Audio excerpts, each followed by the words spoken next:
kışlağım harkıncan, seni göresim geliyor. Uzakta seni görmem, gözüm yaşlardan doluyor. Seni göresim geliyor, seni göresim geliyor. Başım yastığa koysam giriyorsun dişime. Sen ya değil de seni yadlap geceler ağlıyorsun ben.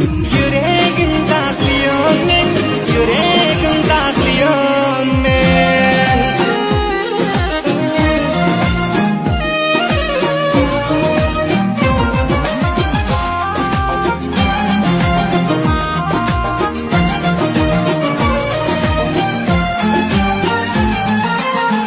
Atenemden uzakta men, gözden kanlı yaşlar döküp, kavun juda düşüp kayttım men ilimden çıkıp.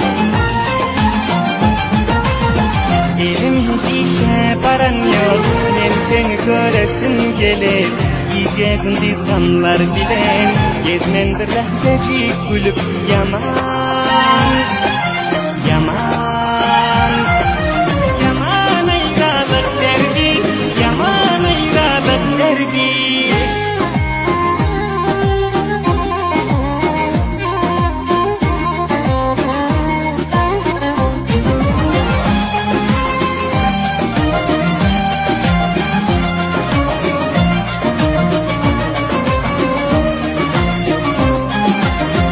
Dünya zindana döndü, oluyor yürek yarılacak.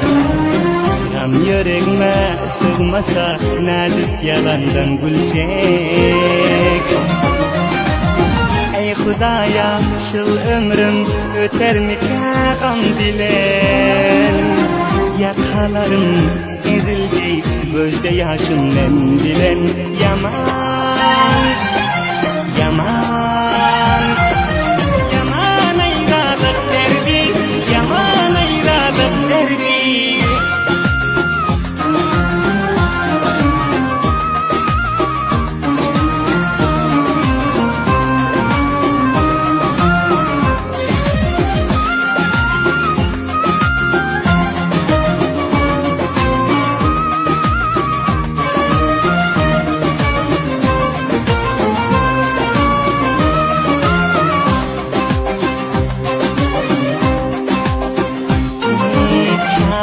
Bahtiyar yazdı vatenden ayra düşüp, gözümden yaşlar cari dostlar.